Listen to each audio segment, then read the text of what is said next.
Hello, everyone. Welcome to Molehill Mountain, episode 444. Take 3, I think. I think the last two have just crashed. Not my fault. It's the tech. So, lots of things to talk about, thematically all the same. Um, I, I did want to start out with one thing, and I completely forgot what it was. Oh, the Suikoden 2. Yeah, so I'm working on Steve Aberdeen's last of 4 Patreon reward videos. Play Suikoden, do a video on Suikoden, play Suikoden 2, and video number 4 I filmed last night, editing right now the video discussing my thoughts on Suikoden 2. So maybe I'll have that out this week, but a lot of editing to do. Still, I'm only about 40% of the way through it, and there's a lot of game footage that I need to go back and capture, so it can take a while to edit, but hopefully I'll have that available this week or next. Uh, a week or two ago, I was speaking with, this was, I think, literally the day before the GTA 6 price announcement. A friend of mine was asking me, he's like, "Hey, what do you think? What do you think they're gonna do for GTA 6? You think it's gonna be like $100 or something?" I said, "No, probably not. I mean, I'm sure there will be like some deluxe edition that'll be 100 plus, but uh, it'll probably be $80. We've already seen a couple titles from Nintendo. I mean, Mario Kart World came out at $80. So, GTA 6 hitting 80 in a base edition wouldn't terribly surprise me. But, I said, with a twinkle in my eye, but if Rockstar wanted to be the hero and wanted praise and adulation ringing off the walls in every building surrounding the globe, they could say, "Hey, folks, we're going to tell you how much you're going to pay for Grand Theft Auto 6, because let's face it, all y'all are going to buy it except Andrew, that dork who wouldn't know a good time if it bit him in the arse." So, friends, Rockstar might say in this hypothetical, times are tough. Everything sucks. Everything's super expensive. Did you see the cost of the Steam machine? Holy shit, am I right? And we'll talk about that later. So, everything sucks. Everything's expensive. It's been well over a decade since the last Grand Theft Auto, which we never stopped selling, and we've made billions of dollars off of you. I mean, off of Grand Theft Auto 5. Billions and billions of dollars off of the same game for like 13 years. So, because we're a stand-up company, a company that cares, a company that's your friend, a company that loves you, Grand Theft Auto, $60. Because we can. You're welcome. And the crowd goes wild. And I was telling this to my friend. And he says, "Yeah, that would be amazing." And I mean, they totally could get away with doing that. Do you think they'll do that? I said, "Oh, fuck no." No! If they have metrics that show that more people buying the game at $60 is less money than less people buying the game at more bucks, they're going to go with whatever they calculate will be the most profitable to them. So no way in hell are they doing that. And the very next day, or the day after, this was right before the announcements, yeah, $80. So, okay, not terribly surprising. Let's see. Just got a commercial mid. Oh, son of a bitch. YouTube, you asshole. Switch my fucking settings again. Thank you for telling me. Uh,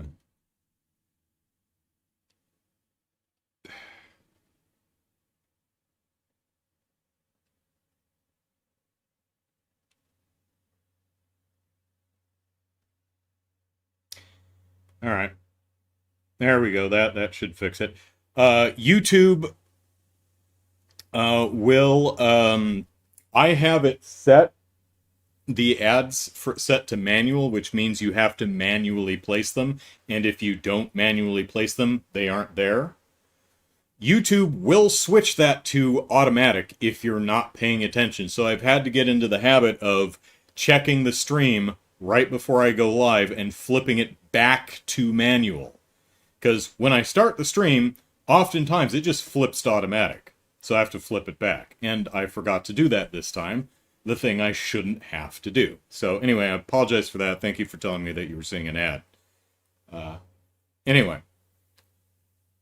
GTA 6. Okay, so, so we got a little bit of information on GTA 6. We've known for a little while that the latest release date is November 19, I think. It's going to be $80 for the base game. There, of course, is a more expensive edition. And you can, of course, pre-order it. And if you pre-order it, you get exclusive stuff that no one else gets. Oh, and you got box art. So, you, lovely gamers, Rockstar has allowed you, by opening pre-orders last week, they have allowed you to give them $80 now for a game that might be out in November. And it might actually work on day one, and it might not be like a Cyberpunk 2077 dealio, or a Fallout 77 dealio, or a dealio that we see with distressing frequency with new games that have stupidly large budgets behind them. But you know what we don't have? You know what Rockstar and its generosity has not gifted us? Oh, sure. We've got the release date. Oh, sure. We've got the price. Oh, sure. We can give them money for the product that doesn't exist yet. But you know what they haven't blessed us with? Gameplay footage. We still haven't seen the damn game. We've had 2 trailers, yes, but they're all story trailers. They're just cutscenes. In-engine? Maybe. Maybe even probably. Granted, there's a couple clips in each trailer that may be gameplay, just, with a repositioned camera and the HUD elements removed, but we have not had a gameplay trailer. But that's okay. We are still permitted, graciously extended the opportunity to give them $80 now for a game that comes out 5 months from now that we haven't seen any fucking footage of yet. Which is kind of concerning. I mean, we just had all the not E3 showcases. I was thinking, if we don't see a game trailer, I would be surprised if they did their trailer on the Sony show or on the PC show or on the Microsoft show. I was like, if they're going to show something, it's probably going to be like the Jeff Keighley Summer Game Fest show. Nope. And, okay, maybe they're having their own special thing. Nope. Now, granted, there's still Gamescom, there's still Tokyo Game Show. There's a bunch of other opportunities. I mean, there's I forget what the name of it is, the gaming competition esports thingy. Maybe they could do something there. Maybe they're going to hold their own event way later. Plenty of opportunities, but I I mean, again, to be fair, this is Grand Theft Auto 6th, the more than sixth Grand Theft Auto game. We probably have a pretty good idea of how it plays, but still, maybe I'm just old and curmudgeonly, but if you want me to put down $80 now, I would like to see the game, please. Not just cutscenes, like the game. Or is Grand Theft Auto 6 a visual novel? Hmm. So, but also, uh,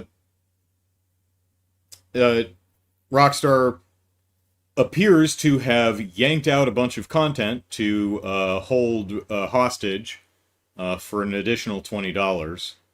Um, Now, it's a little difficult to say if that's actually the case, but what they've advertised for the $100 deluxe edition seems to be like possibly, hard to tell, full like locations.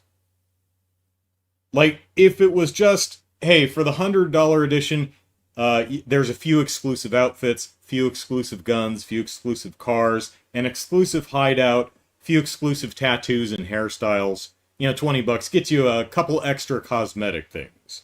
And that may be what it is. But the way they phrase it makes it feel like it's not necessarily, but there's a good chance that it might be, oh, there's several locations that are just locked out.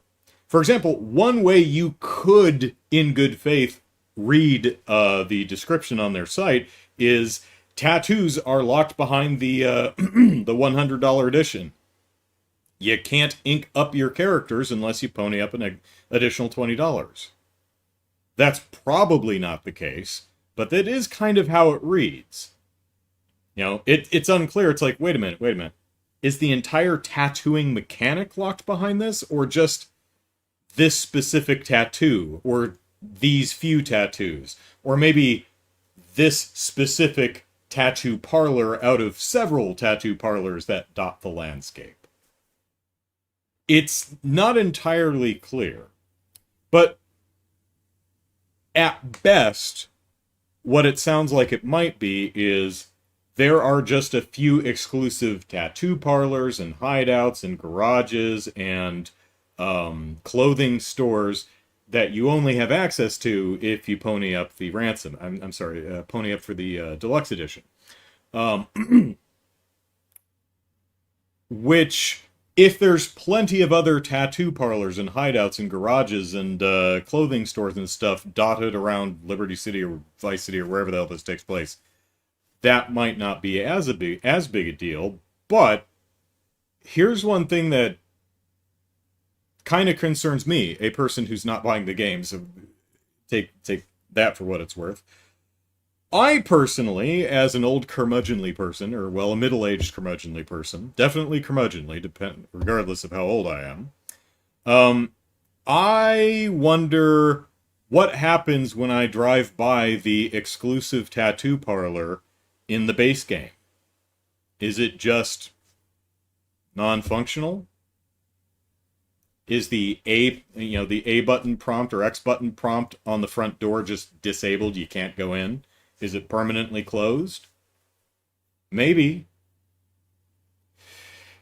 Every time I walk by that exclusive tattoo parlor, is it going to try to upsell me to the deluxe edition? Is the prompt still going to be there? But it's like, oh, you only have the base game.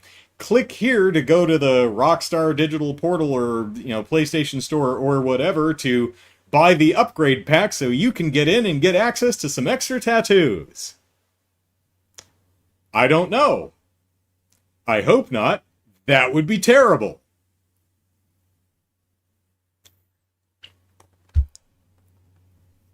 There's still a fair chance that the game gets delayed into 2027, which would be really, really funny for all the other games that are hiding in September and October. Um, I think probably one of the funniest things from the not E3 week was dropped a few frames there.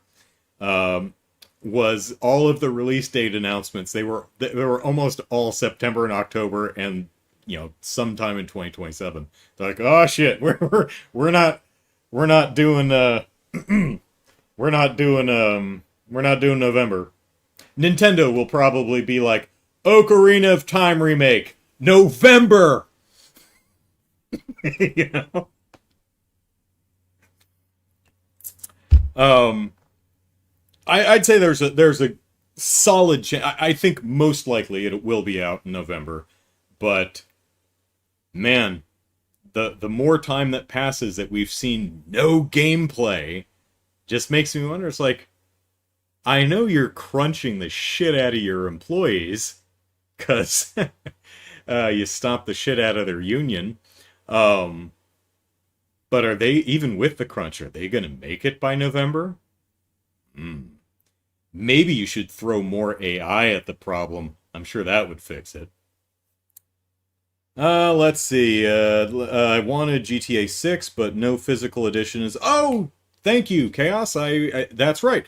Um, to clarify, Rockstar, in its benevolent generosity, is actually providing a physical edition. It's a physical box, a physical insert, so that you have some pretty cover art. They were really proud of that cover art. I got an email showing the cover art. They thought that was, they're like, we could show some footage, but I think you just want to know what the box art looks like. And it's got a physical download code inside. None of those cumbersome discs. You don't need any of those. And yes, we'll talk about the Sony's discless future later in the show. Later in my ramblings. But yeah, no physical disc. So you can buy an empty box with a download code in it. Rockstar has decreed. So Chaos says, yeah, I want it, but no physical edition. Deal breaker. Not even the $100 one. What's interesting is I was kind of surprised. I was expecting a more expensive physical edition with like a map of Liberty / Vice City, wherever the hell the game takes place, and little not amiibos, but little statuettes of the two main characters, and maybe a little car on a keychain or something. All that stupid tat, and sell it for $200 or whatever. No, it's just $100, and we just locked out a bunch of locations from the base game. Okay.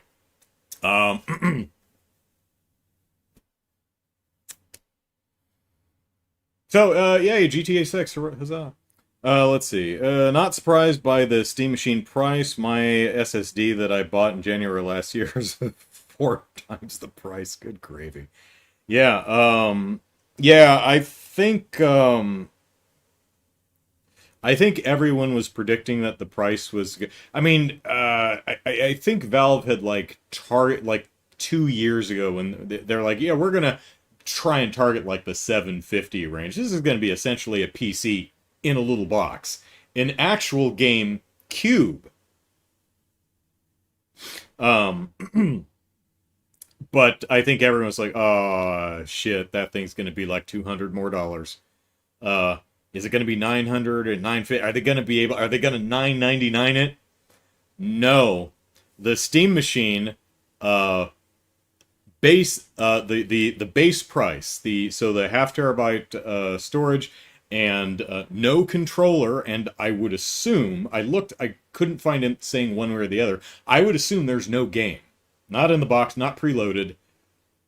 Granted, there's a bunch of free games on Steam. You could just go play those, I suppose. But just the Steam Machine, 1,050. The base price is $1,000. So the 2 terabyte with the controller is 14 something. So yeah, how much you think the PS6 is going to end up costing, or the Microsoft Helix, or whatever the hell they end up calling that one. Ugh. And what I always find funny is I see like Valve announcing, "Oh my God, $1,000, and we instantly sold out of all of our pre-orders." And then, of course, all the enthusiast press are like, "Oh my God, despite the price, they instantly sold out of all of their pre-orders." And I'm reading all these articles, and I'm like, how many pre-orders were there? Because it doesn't, I'm not, it doesn't, if there were only 5 pre-orders available and they sold out all of them in an hour, that's not very impressive, is it? Now, I don't doubt for a minute that there were well more than 5, probably by an entire order of magnitude at least, but it is really suspicious. Pro tip from an amateur. If a corporation is not giving you numbers, there's a reason they're not giving you numbers. Because if the actual number looked good, they'd give you the actual number. So keep an eye on that. A lot of times what they'll do is give a percentage. "Oh, we've sold through 90% of our stock." Okay. How many is that? Yeah. Or another thing they'll do is they'll talk about how many units were shipped to retailers rather than how many were actually sold. Because it's like, "Oh, we shipped 5 million units. Great. 4.5 are still sitting on store shelves." So, right? And they're saying, "We sold through all of our pre-orders." Cool. How many was that? Because it's just a percentage. They're just saying 100%. Great. 100% of what? So just some things to keep in mind when you read about corporations boasting about stuff. Remember, if the actual number were impressive and made them look good, they would give you the actual number. If they don't give you the actual number, it's because it doesn't serve their interest. Let's see. From how they have it worded, says Chaos, sounds like they, GTA 6, sounds like they are in-game missions and activities locked to the Ultimate Edition. Yeah, it might be. It's pretty vague. So it's one of those where I'm like, well, I guess I'll wait and see. But of course, Rockstar's like, "Are you sure you want to wait and see? Because if you give us money now for a game that isn't out yet, isn't guaranteed to work, and we haven't shown any gameplay footage of, you'll get some extra content that you'll miss out on otherwise. Look at all these cool outfits. Don't you want to play dress up with our GTA 6 leads?" And I don't mean that in any condescending way. I absolutely do. You know? Dressing up, playing dress up in these video games, getting outfits. That's one of my favorite things. I loved collecting all of the outfits and dyes in Ghost of Tsushima. I loved getting all of the outfits and alternate color schemes in Stellar Blade. I loved getting all of the various outfits in Breath of the Wild and Tears of the Kingdom. And I don't even really like those games that much. But it's like, ooh, Link has some cool outfits, you know? That's me.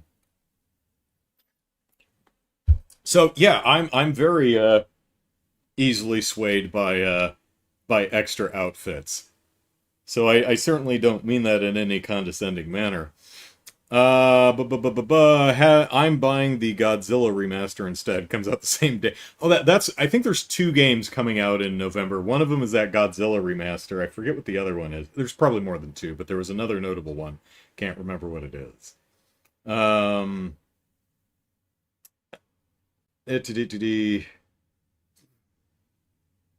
The industry will price itself to extinction. Yeah. So Steam Machine, yeah. I read somewhere today that someone was getting the red ring of death, except it's the little line on the bottom. Uh, Only one such case that I've seen reported so far, so probably not a massive system issue. But um, I'm not really clear what the point of the Steam machine is. I mean, yeah, the base price, it's pretty expensive, 1,049. No controller, but that's not as big a deal because you can plug in a USB mouse or keyboard to play a lot of stuff, or you can uh, use one of the controllers that you probably already have. You use a Xbox or PlayStation controller. So that's probably not the biggest deal. But I'm also, I'm just I'm like, what is the Steam machine for? What does it allow you to do that you can't just do on your computer? It's like, well, it allows you to play your Steam games on your TV. I can already do that, though, through multiple different ways. You know, I mean, if you have a somewhat modern TV, you can just use it as an external monitor, through an HDMI cable. There's Steam Big Picture mode. There you can cast it if you have the right hardware. Um, I mean, I suppose this is the more simple and convenient way to do that, but also, generally speaking, I don't want to play my PC games on my TV. Rather play I'd rather play them at my desk, being PC games and all. If they're actually games I'd rather play on my TV, I'd probably rather have a console. Um, Now, to be clear, it is, I have a little computer tower right here. It is neat fitting a computer about the technological capability of a PS4 Pro, maybe, into a box about this big. That's kind of neat. I mean, you can buy all of the component. Good luck sourcing them, but can you know you can buy all the components you need and build your own Steam machine, but you're not going to get it into that nifty little compact form factor. So maybe that's the appealing bit. I I don't know. I At least the Steam Deck is portable, but the machine, I'm like, what audience is this serving? It's not me, and that's fine. I'm just so in the chat. Anyone like, hey, that's a real neat thing. I'm excited for that. Why? I don't mean that in a condescending way. I mean that what's the appeal of it? I'm clearly overlooking something. I don't get what need the Steam machine is serving. So, um, I am a longtime Nintendo fanboy. And it occurred to me over the last couple of weeks that maybe my fandom for Nintendo is slipping. Um, my first Nintendo was the NES. Uh, that was donated by a friend, a neighborhood friend, who outgrew it and gave it to me. The Super NES, likewise, was donated to me by my cousin, who outgrew it and gave it to me. Or, well, the Eisen family, the Eisen kids. Mom, Kelly, and Andrew. Um, the Nintendo 64, on the other hand, I was a teenager at the time, and I saved up my money, and I bought the Nintendo 64. It was my first major purchase that I made with my own money. And I managed to I bought the Nintendo 64 about 3 days before it officially released, from a Best Buy. Oftentimes, they'll put the games out on the shelves and sell them whenever they get them in, even though the console isn't available yet. So I went into a Best Buy a few days before the N64 came out, and I bought Mario 64. And I said, hey, do you have any of the N64s? And they go, oh yeah, we've got them in, but They're in the back. We're not selling them until Sunday or Tuesday or whatever day it was. I said, can you go get me one? And he did. I don't know if I just happened upon the most apathetic employee ever, or if I was just like super cute, or maybe I batted my eyes in a particularly flattering manner. I have no idea, but I got the N64 3 days early. Yay!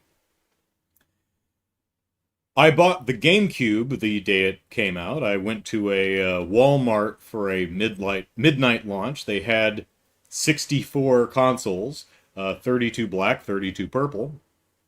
I was the 33rd person in line.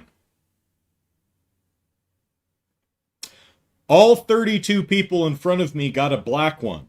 So when it was my turn, all that was left were the purple ones. I didn't want a purple one. So I left. And I went to a Kmart. Which, do you remember those? Which didn't open until 6 a.m.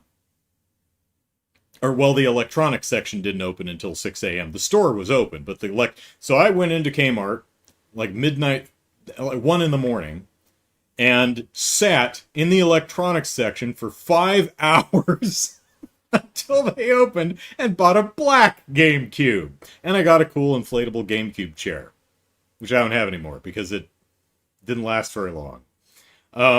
So yeah, I bought the N64 3 days early. I bought the GameCube the day it came out, and the Wii I did not buy the day it came out because there was nothing on it I wanted to play. I also wasn't particularly excited for the hardware, particularly because I'd played it at E3 that year and I just wasn't impressed.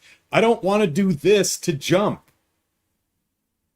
I had no interest in Wii Sports, and there was nothing else going at the time. I have a lot of Wii games. There are a lot of great games that came out on the Wii, but at launch, yeah. But about 3 weeks after launch, it was very clear that if you think you're ever going to buy a Wii, you better get while the getting's good, because these things fly off the shelf immediately. So I got a tip that it would be available at a local Target that day, so I went down there at 4 in the morning, stood in line, bought a Wii, and I think Rayman Raving Rabbids, because I think it's one of the only games at the time that actually made use of the component cables, which you had to buy from Nintendo because I don't think anyone was actually selling them. And I had a television that was capable of 480p. Those were the days.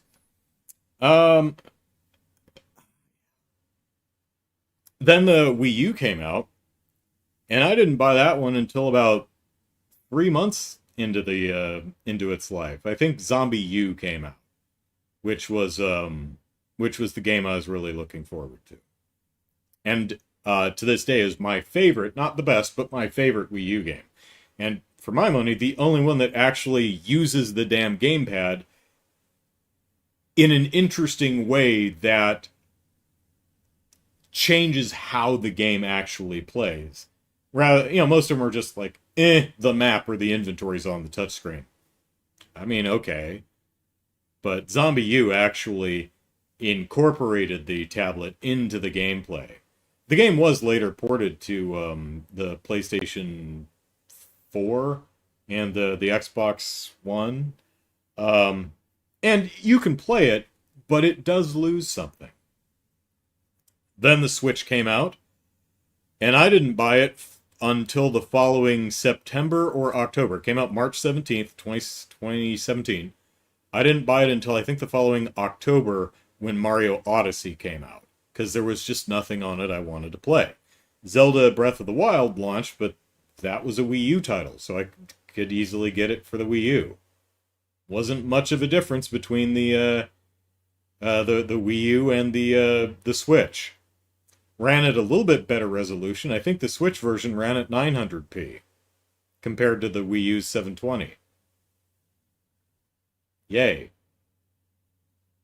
And then the Switch 2 came out a little over a year ago, and I still don't have one. So I've been noticing this pattern. The N64, I got it a couple days early. The GameCube, I got it on launch day. The Wii, 3 weeks later. The Wii U, 3 months later. The Switch, several months later. And the Switch 2, it's been over a year and I still don't have it. Am I... Should I... Am I a lapsed fan? Do I need to turn in my fanboy card? Let's see. Was interested in the Steam Machine, says Chaos, as I don't have a gaming PC. Then they announced the price and my interest died immediately. I mean, I suppose. I mean, if you have a PC that just isn't built for gaming, then, maybe the Steam Machine might be a viable alternative. Like, if your parents bought an office PC that's meant to not run video games. Maybe. Let's see. The proprietary component cables were for GameCube. The Wii supported third-party cables. Oh, did it? I wonder if it did at launch, because I seem to remember having to buy them from Nintendo. I know GameCube definitely was, but maybe Wii. Pardon me. I know they did have third parties. I don't remember if they had them at launch or not. Well, if they did, I probably still bought them from Nintendo. Jared says, I bought the Switch in 2020 and got Odyssey last week. Odyssey's a great game, though. I really liked it. Chaos says, the gaming industry as a whole disgusts me lately. Yeah, I'm kind of leading there. Nintendo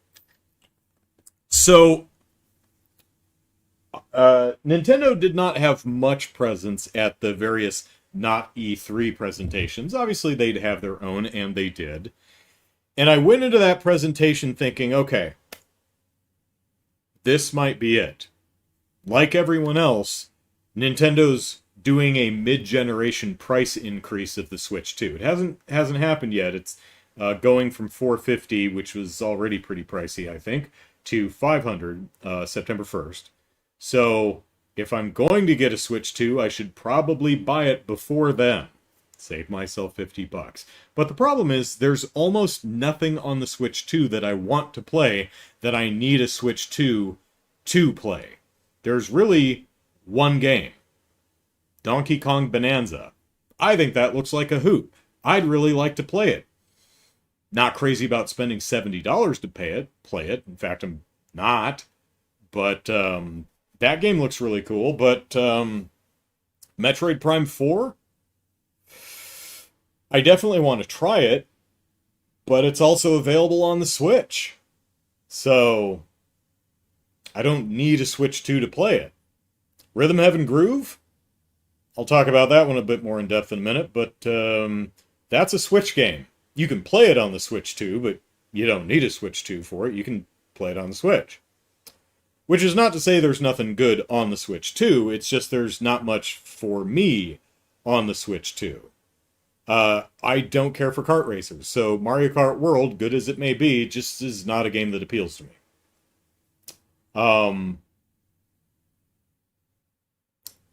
So I've been thinking, all right, so I go into the Nintendo Direct, and just nothing. Star Fox, I played it back on the N64. The game's barely 3 hours long. And so far as I can tell, this is just the same game, just with pretty modern graphics and expanded cutscenes, which is cool. I think it looks very nice. I actually like the aesthetic design. And I think the faux seriousness that the cutscenes take with the funny animal characters works, from what I've seen. But I'm not going to play it. My favorite Star Fox game was the not a Star Fox game, Star Fox Adventures, because it's not a Star Fox game. That's why I liked it.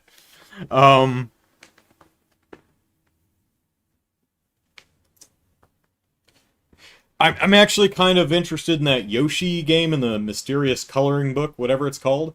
I think it's neat. I think it's inventive. I really don't think they should be charging $70 for that one. So, I mean, if that were like a $40 game, I'd be like, yeah, check that out. $70? No. Are you kidding? I mean, it looks adorable. It looks super duper charming. But $70? Ugh. My. And then they announced Ocarina of Time remake, and didn't. But really, all they did was announce Ocarina of Time remake. I would imagine. I thought I thought to myself at the time, they probably want to get on the other side of Star Fox, because that was going to release in the next 2 weeks. It released last week, I think. So now that we're on the other side of Star Fox, we may have to wait until Splatoon Raiders comes out, and then they'll start talking about Ocarina of Time. I love Ocarina of Time. I think it's a great game. Would I buy the remake? It really depends. If it's a remake in the vein of the new Star Fox game, probably not. No. For me, if I've already played the original, a new coat of paint isn't going to get me to rebuy. But if it's a remake in the vein of like how Capcom is remaking its Resident Evil games, or how Squeenix is remaking Final Fantasy VII, then very likely so. So I've been thinking, okay, well, maybe we'll get a look at what the Ocarina of Time remake is before September 1st, and I can make up my mind then. Oh, Duskbloods. I have they actually have they shown anything about what that even is? Or if it's like, oh, Souls thingy, Duskbloods, rawr, yeah, it's gonna be awesome. It's like, have we seen anything on that yet? I don't. We might have, and I just completely forgot. Chaos says, I get that they're a business and need to be profitable, but the unending greed is just too much. It is distasteful. I will give it that. So I played the demo for Rhythm Heaven Groove, and I had a bad experience. Particularly unfortunate because, one, I was in a bad mood at the time, which probably didn't help. And two, this is a game I'd been looking forward to since it was announced a year or so ago. My biggest problem is the game does something that I genuinely adore, but does it in a way that I can't stomach. The game, Rhythm Heaven, has essentially a screen reader built into it. So it has a cute little character, like Nintendo's want to do, who is your screen reader. And every time your cursor moves across the screen, she'll read out loud exactly what the button says. And she'll narrate all of the scenes and all of the instructions. And that is super cool that that's in there by default. And I love the fact that they give it a little personality. It's a little flat affect robot girl, and she's adorable.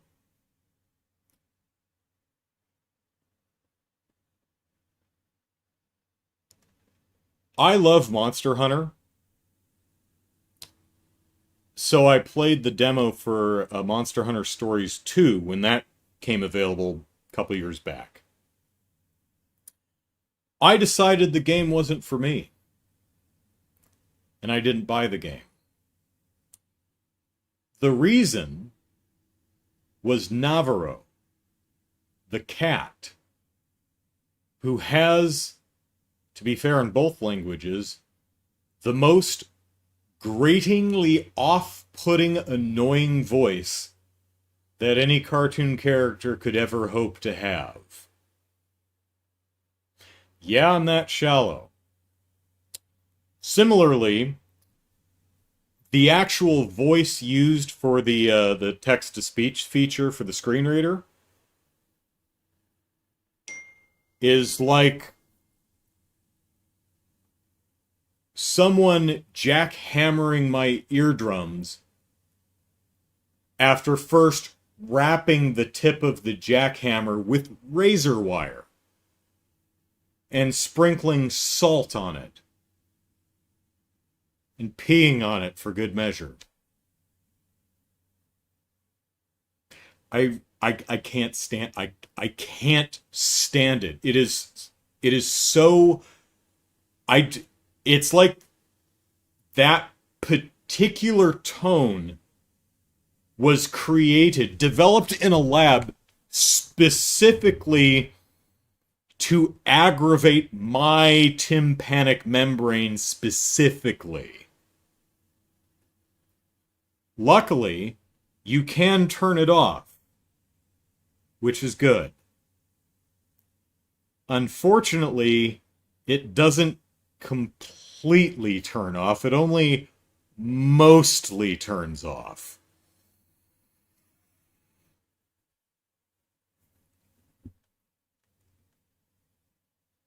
Excuse me for a second. Okay. Not important.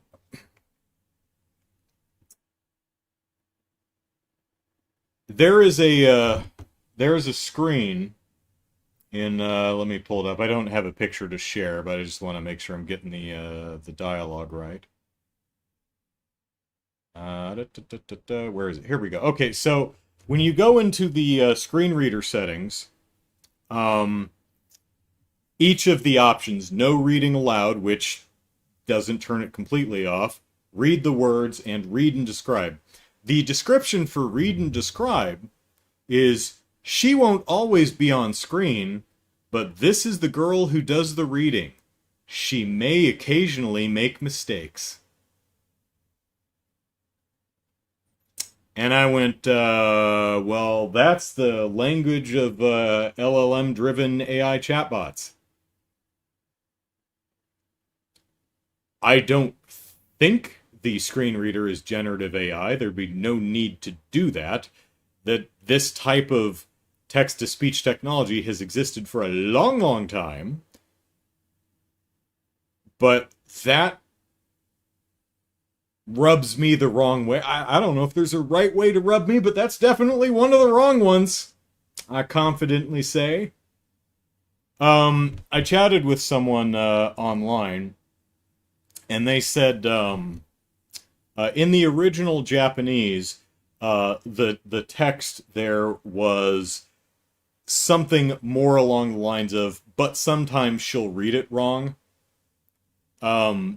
So I think what it's saying is, when you type in your name, and if you type in Andrew, the screen reader may not pronounce every name entirely correctly. I think that's what it's getting at, but I was already in a bad mood. The voice was irritating the hell out of me, and then seeing that she may occasionally make mistakes, the same damn thing you see at the bottom of every Gen AI chatbot prompt. And I was like, oh, screw this. And after already playing through the game, I had kind of a bad time with the game. I don't think it's as good. I think part of the problem was there was a delay, because I undocked it and I played it and I went, okay, yeah, that's better. I need to do some type of adjustment with my television. But the games that were demoed, I don't think are as good. It seems to be kind of lazy. The music's good. Music's really good. The scenarios are inventive, but they seem unfinished, some of them. For example, the first one with the 5 little dudes that jump through a hoop. Very simple game, makes sense, but and the little dudes are simple but very, very adorable, very charming, very cute. But they're in essentially a void. There's just nothing going on. It's really boring.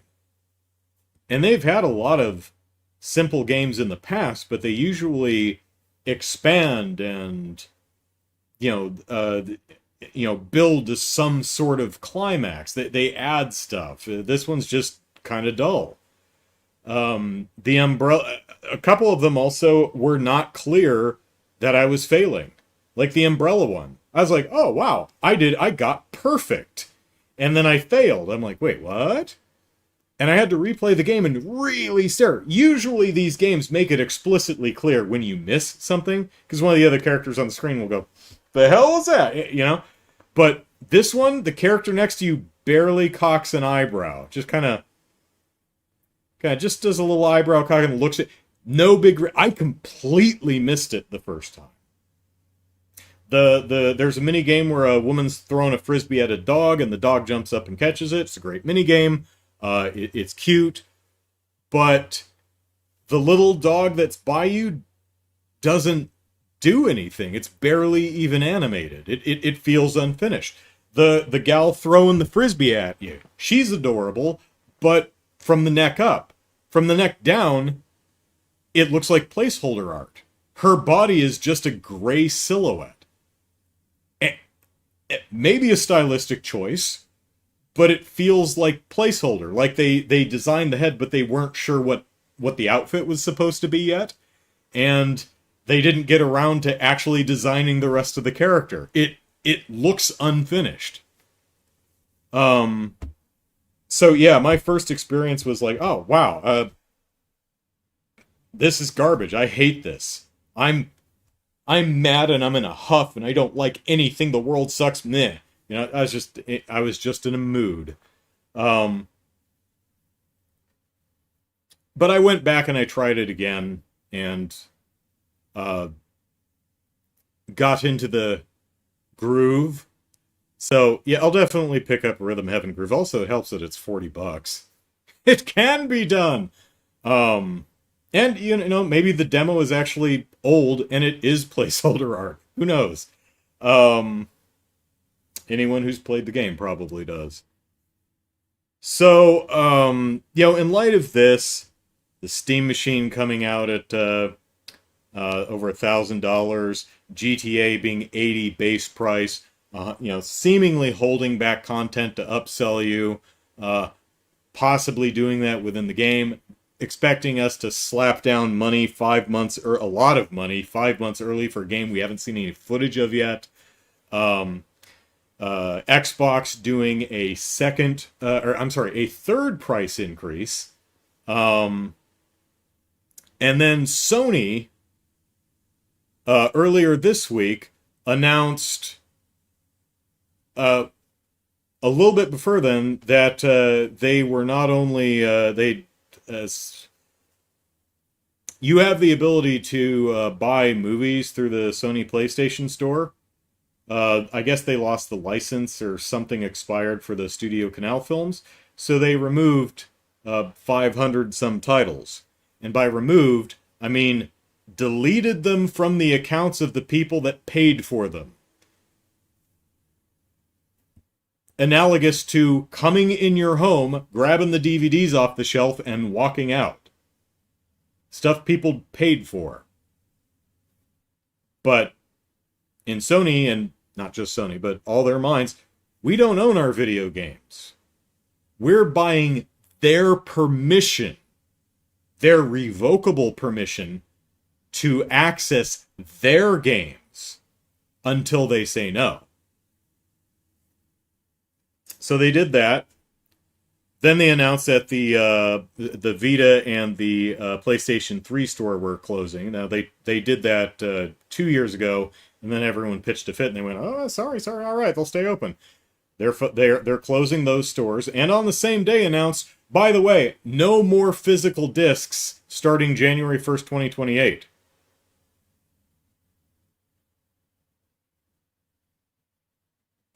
And I was wondering, are they putting out something crap to garner a backlash so that they can apologize and back off and get some goodwill going so that we won't notice some other terrible thing they're doing, or is that just the terrible thing they're doing? Seems that's the terrible thing they're doing. Reporting is saying that their manufacturing facilities that make discs are being scaled back and repurposed for, I don't know, lenses or something. Um, Although not entirely, like not entirely removed. So what that sounds like is what they might end up being is like, hey, we heard you. So if the 7 or 8 of you that really, really want a physical copy, well, we can make some physical copies for, that niche little corner of the internet that wants them. Physical media is boutique. So if you want to pony up 150, maybe $200, we can print you a special. We can stamp a disc for you, but you have to remember that we're not making these in bulk anymore. So if you really want one, you're gonna have to pay for it. Maybe that's something that will happen. No idea. But yeah, Sony announced no more physical media. So if you just bought a PS5 Pro and then bought the disk drive,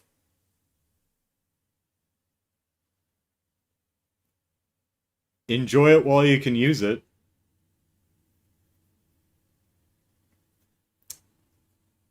So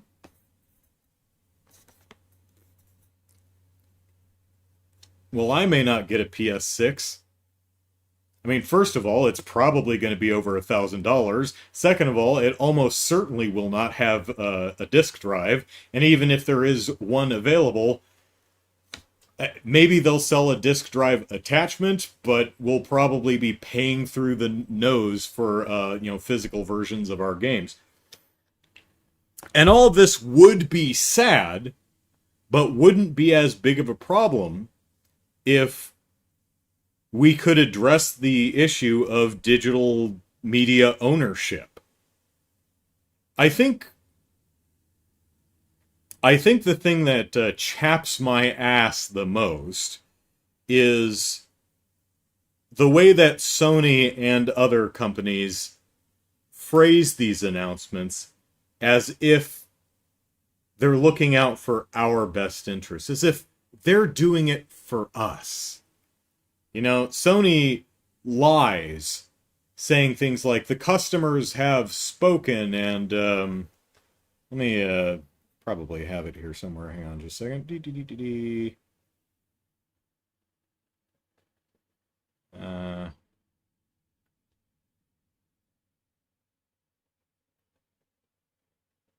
Sorry, man, I have a lot of people, a lot of corpo speak people. Consumer preference was the quote. Yeah, there. I made a topical and timely Omen reference on social media where I was, Damien, I love you. Look at me, Damien. It's all for you. I'm like, this consumer preference stuff is bullshit. Sony et al. Are doing this because it's cheaper for them and it offers them more control. It has nothing to do with our wants, our needs, our preferences. And I am an angry individual with a very short and often violent temper, but ooh, that pisses me off when they pull that disingenuous horse poo. Frosts my cookies, as who's in Troop Beverly Hills? What is her name? What's that actor's name? Shelley... Not Duvall. That's gonna irritate me. I have to look and see who is in Troop Beverly Hills. Hang on a second. Shirley?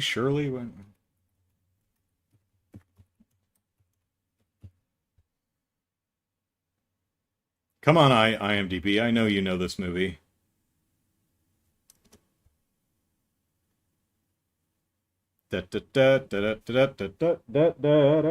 Shelley Long. There we go.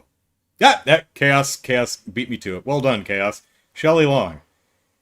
I'm like, Shelley Duvall? No. Shelley Winters? No. Shelley Long. There we go. Haven't seen her in movies in a long time. Hope she's doing well. Hope she's not dead. Let's make sure she's still among the living.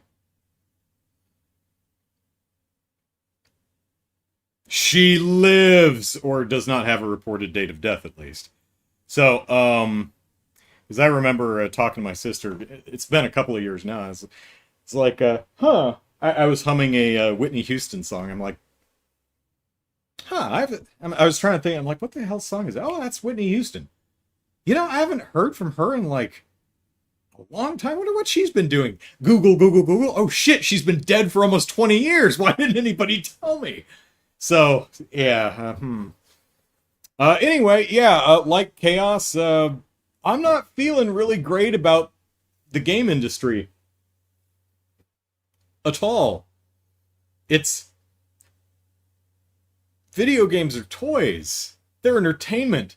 They're supposed to make us happy, and the whole industry surrounding, I mean, the individual games do, but golly, the industry around it just makes me have a big old sad.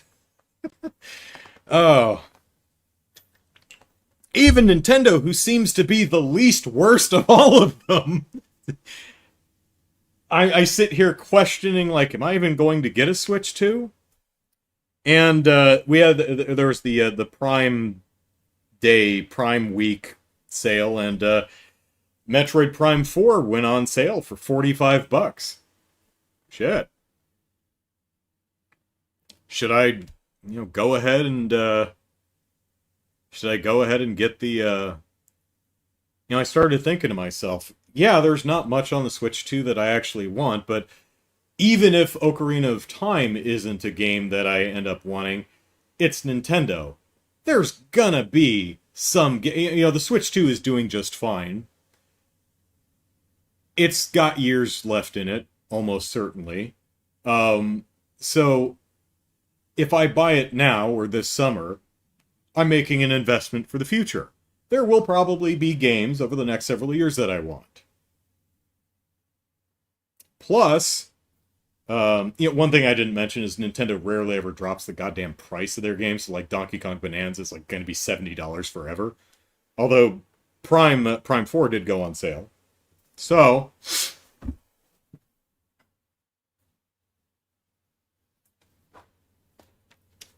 I bought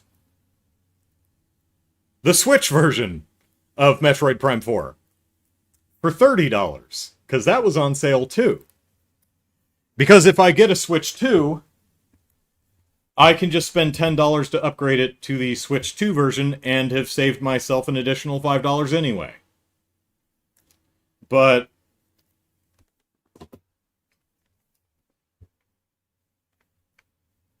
so I'm looking at the future of the industry, and like a week or so ago, I thought to myself, man, I've been a lifelong console gamer, but in the next couple of years, I could totally see me just graduating from console to being a PC gamer. Maybe just spending the rest of my life in my Steam and GOG and itch.io back catalog. you know? But then, Sony comes out and is like, no more physical games. I'm like, well, shit, I'm probably not going to get a PlayStation 6 now. Maybe I should get a Switch 2. Granted, there's not a lot of games I want to play right now that I need a Switch 2 to play. Granted, Nintendo's charging a bit much for both the console and the media, and rarely ever drops its prices. But a couple of things. While there may not be a ton of games on the Switch 2 right now that I want, I do have a couple unplayed Switch games that have just been sitting on my shelf for a while, specifically because they play better on the Switch 2. Now, I have games like Metroid Prime 4, which can be upgraded to the Switch 2 edition, which, runs at a higher frame rate and higher resolution and such. But I also have games like show and tell. Let me go grab it.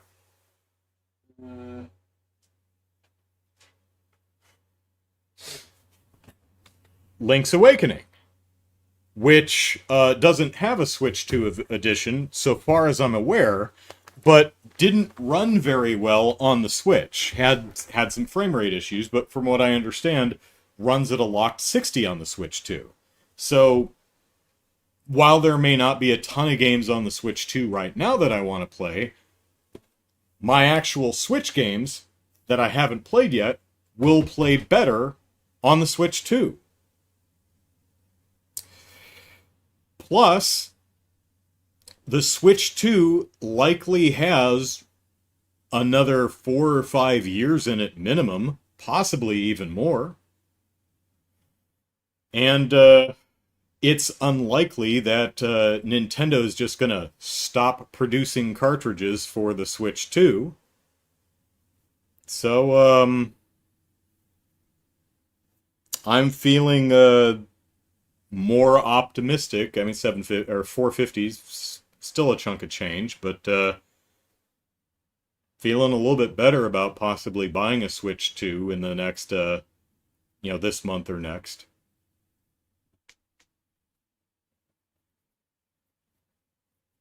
The Switch 2 version contains a Switch 1 version. Yes, if you buy the one of the, I'll be honest. One of the reasons I bought the Switch rather than the Switch 2 version is the box art. The Switch 2 games all have that giant red banner across the top, but particularly Metroid Prime Beyond also has the Switch 2 edition across the bottom, plus a really big banner across the bottom that says contains the Switch version can be updated to the Switch 2 version. My understanding is that it's not literally the same cartridge that you find in this box. It's a cartridge that has the Switch 1 game on it, plus the Switch 2 upgrade stuff, so that you can use that cart in a regular Switch, a Switch 1 or a Switch 2. But really, I was just like, $30, I'll get the Switch version and have just the better box art and then upgrade it. Because if you think about it, the Switch 2 version was on sale for $45. I bought this for $30. So I really bought the Switch 2 version for $40 and got better box art.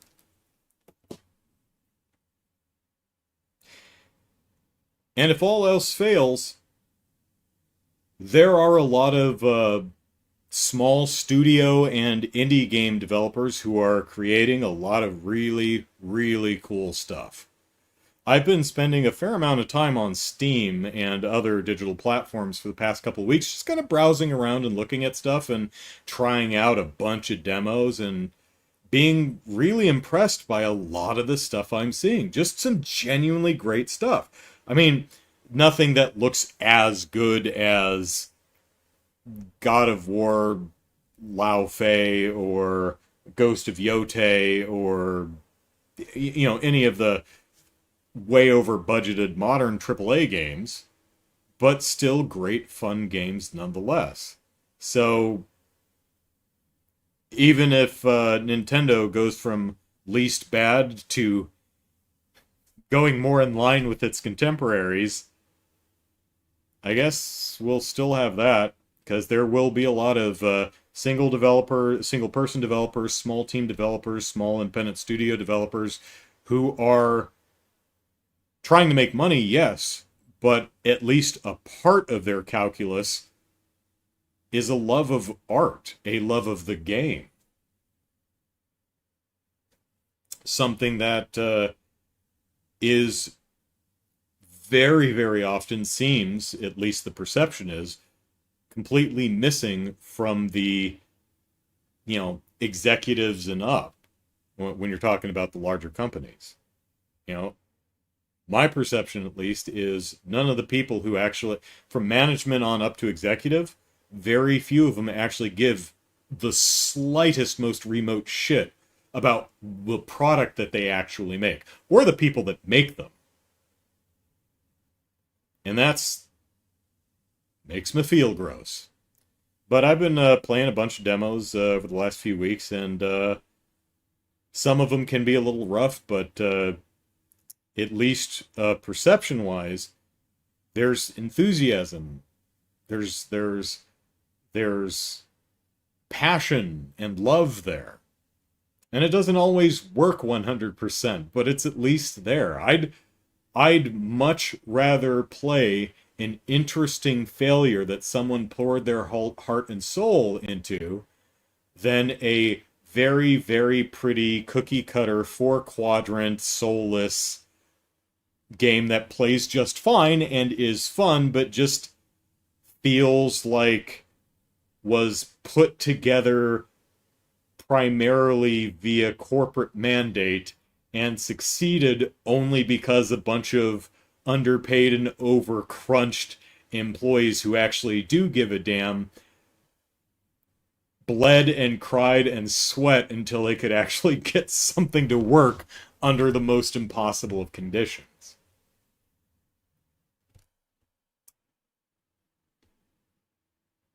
There will always be games for us to play. I think no matter how dire the industry gets, and oh, good gravy, is it dire? I don't think we'll ever not have some games to play. But I think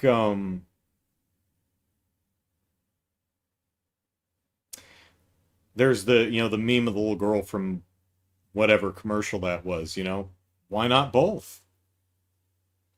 Well, for now, greed. Like, nice sociopathic greed. Would be nice though if we could have both.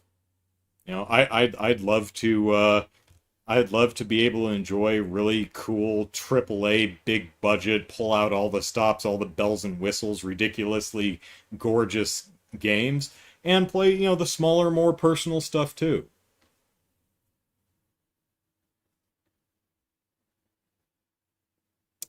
I played a game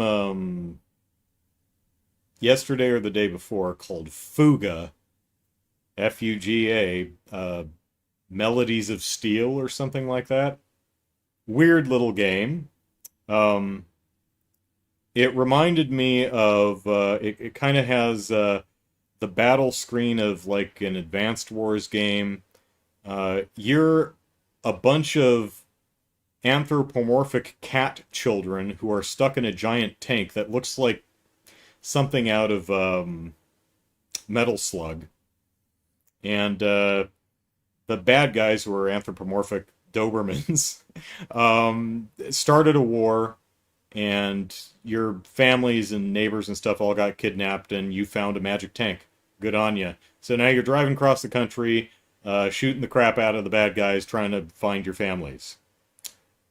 Uh, Sounds kind of charming, but they're going full bore, like Grave of the Fireflies, or now and then here and there kind of levels of child violence and depression, it seems, with this story. Because these kids are like, we're there's like people in those tanks that we're blowing up. We're killing people. And the big gimmick of this game is your big tank being piloted by a bunch of children, ranges 4 to 12 or so. Um, if you get on the back foot, you have a trump card, the soul cannon. Um, if it comes down to it, and you're about to lose, meaning your tank blows up and all of you die, you can fire the soul cannon, and that will eliminate every enemy on the screen, including bosses. It's a smart bomb. It is a one-shot kill. The gimmick, however, is what kind of ammo do you think the soul cannon uses? That's right. You have to sacrifice the life of one of the children to fire the soul cannon, and they are, like Fire Emblem, permanently gone. So, of course, the game read my ass wrong.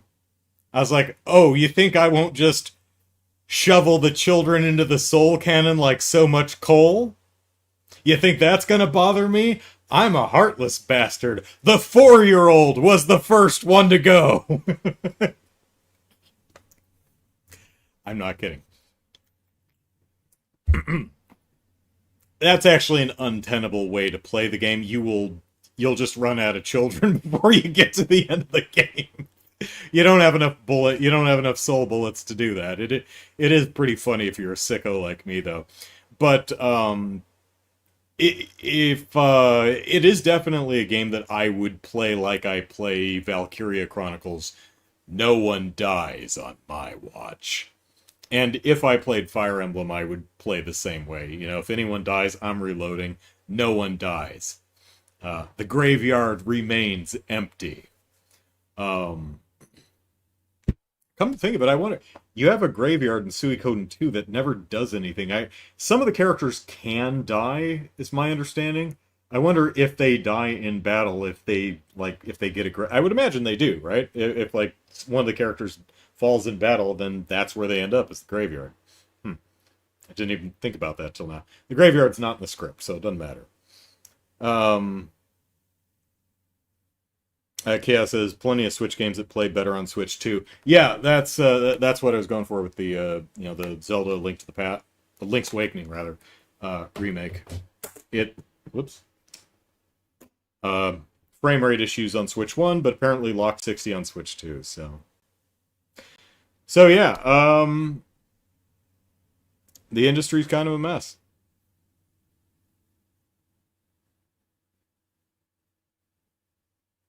Upside, Nintendo president says the goal isn't to just increase digital sales, but game sales overall, including physical games. Yeah. Yeah, I'll probably pick up a Switch 2 definitely before September 1st, prior to the price increase. Yeah, that's some ugly stuff, but so yeah, who knows? Maybe I think I put this on social media, but by like 2030, I could see myself being primarily a PC gamer rather than a console gamer, and just sticking mainly with smaller studio stuff, which is a shame because I love a lot of the big studio stuff, but yeah. So that's it for tonight. Hey, we only dropped 600 frames, so that's not too terrible. Glad we could have this one-way conversation. So, well, pardon me, I've got more Suikoden 2 video editing to do. That one is I'm actually came up with a weird gimmick in that video. There's a second character other than myself as the host who chimes in, and I originally did the voiceover, but then I thought, you know what? Person X might do the voiceover. I should reach out to them and see if they have the time and interest. So, if they get back to me quickly and say no, maybe I'll have the video done this week. But if they say yes and are busy, I'm fine to put it on hold for a while. So, yeah. Look for the Suikoden 2 video in the coming weeks. And tomorrow we will continue our adventures in Cold Steel 3. So, looking forward to it. Hopefully you are too. And have a good night. See you tomorrow, everyone. Take care. Bye-bye.